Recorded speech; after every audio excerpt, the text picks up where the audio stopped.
Hello. This video tonight is about a vision that I had. It is not one that I've had recently, but since the Lord never changes and everything he shows us or tells us is important, I do feel that it is needed now. And I believe that he was teaching me along the way over the years about this particular topic. And so I'll share with you that particular vision, and it consisted of this. So it was of a man who was dressed to go on a journey or a hike of sorts, and his main mission was to collect rare gems.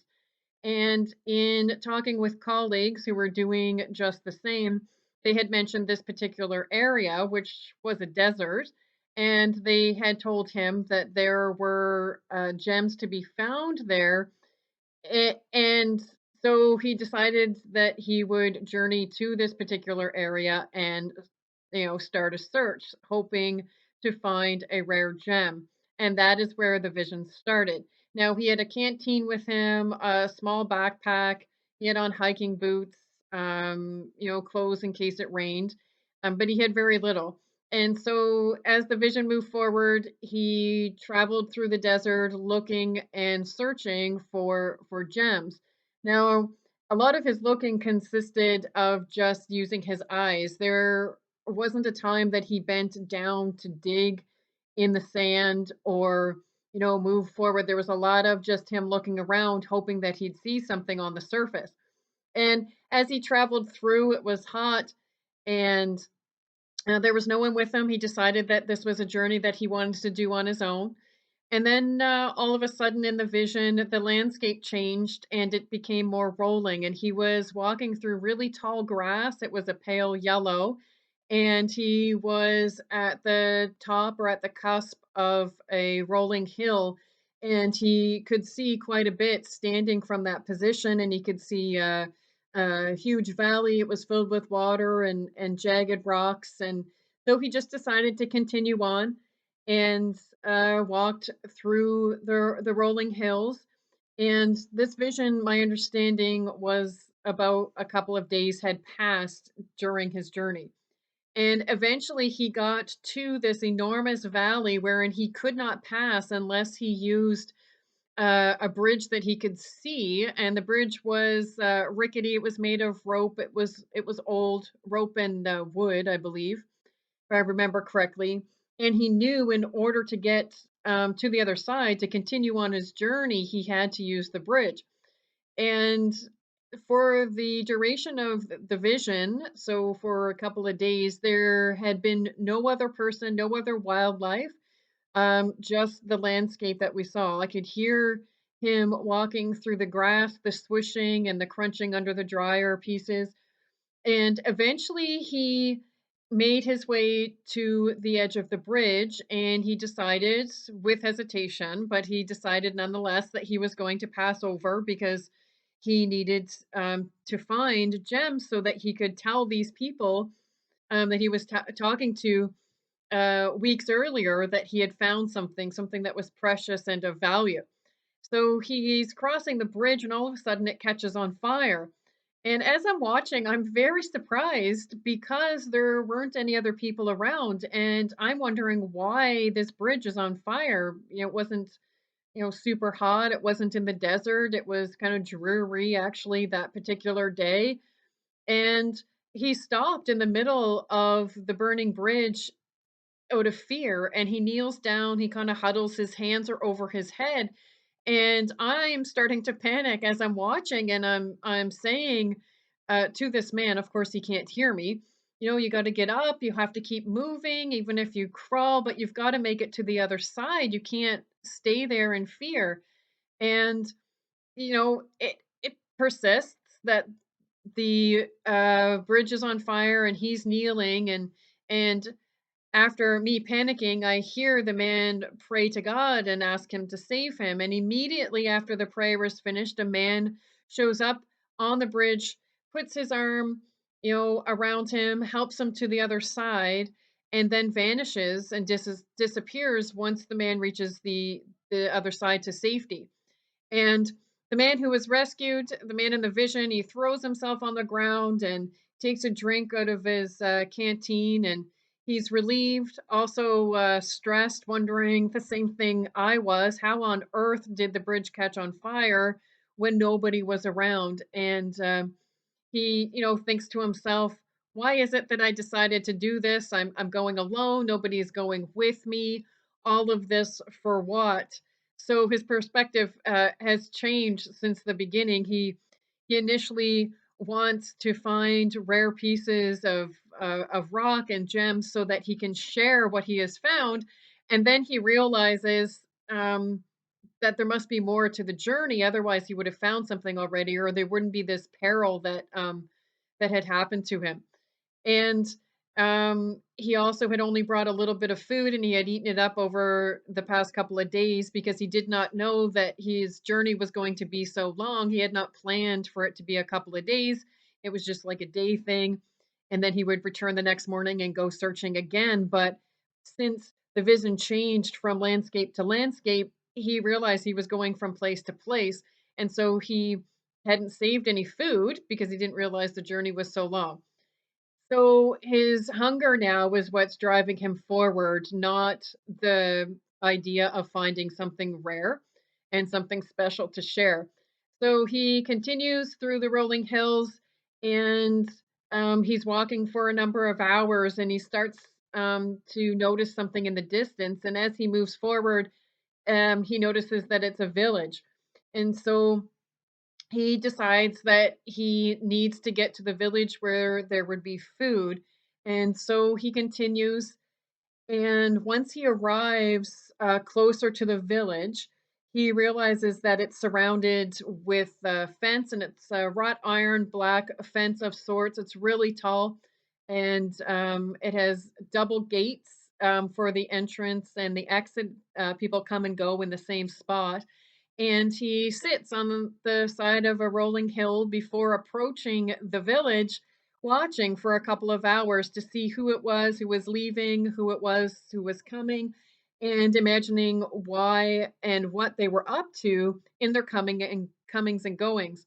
And eventually he gets so hungry and night is starting to fall, so he decides that he needs to go to the village and see if he can get food, although he has nothing to, buy food with or trade with. And as he approaches, the people are very welcoming. They know that he's not from the village. They recognize him to be a stranger. And the gates are so heavy. They only open one side, but multiple people have to push the gate open because it's so heavy to let him enter. And they close it behind him. And they offer him food and they offer him water because he does look hungry and disheveled. His clothes, of course, are dirty and charred and full of soot from the burning bridge incident. And they offer him a seat, ask him if he wants to sit down, and he says no. He just knows that he's on his way somewhere, even though he doesn't know what it is he's searching for now. He knows that he needs to continue on, so he decides not to sit. So he walks down the main street that's there, and what he encounters as he walks down the street is a full-fledged marketplace, and there is chaos ensuing.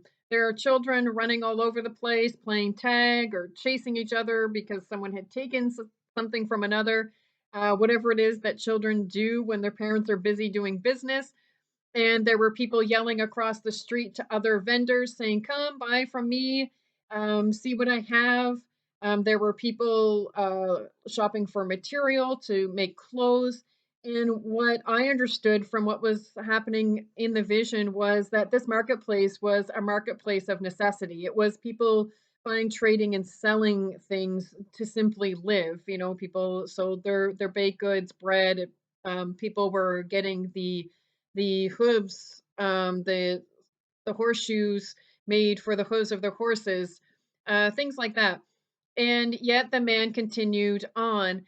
And what I noticed in the vision at that time was there was silence for a good part of the vision. So when he encountered the marketplace, it was resounding. It was very energetic, but it was also amplified. And what it reminds me of is if you were to be sitting in a theater or watching a movie with the surround sound and a marketplace taking place on the screen. The volume was just so intense. Yet the man in the vision could hear something off in the distance, and he could hear this beating. It was almost like the beat of a drum, and it was rhythmic. It wasn't random beating. And so he was curious about that. He just continued through the marketplace, which was long as everybody. It seemed that everybody that lived in the village was there doing what they needed to do and get what they needed to get.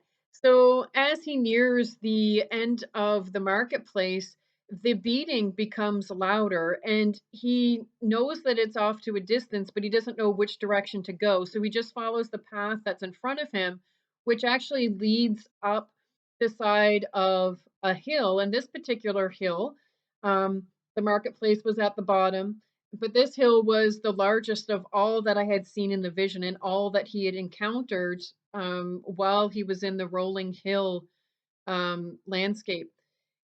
And even though he was hungry, they only had given him a little bit to eat. He continued on, and he walks up the side of the mountain on a path of sorts. And the higher up he got, the less of a path there was. And it seemed that perhaps people had gone up part way and changed the mind and then returned back down. So there was not much of a path as he got closer to the top, but he still continued. And as he arrived at the top, he could hear shouts from a leader or from a commander. And then the response from those that had heard was exact to what the commander was asking, and that was where the rhythmic beating had come from, was in the response. And as he moved closer, it was also enclosed in a wrought iron fence. And as he neared, he learned and he could see that this was a group of people who were training for war. It was like a military base, and when the commander gave the command, the response was immediate. People didn't break rank, they were shoulder to shoulder. People didn't fall behind. They just did exactly what they were asked, what they were trained to do. And in that moment, I realized God was showing me this was Mount Zion. And in the Bible, it talks about how God trains our hands for war and our fingers for battle. And that is found in the book of Psalm, chapter 144, verse 1. It says, "Blessed be the Lord my rock, who trains my hands for war and my fingers for battle."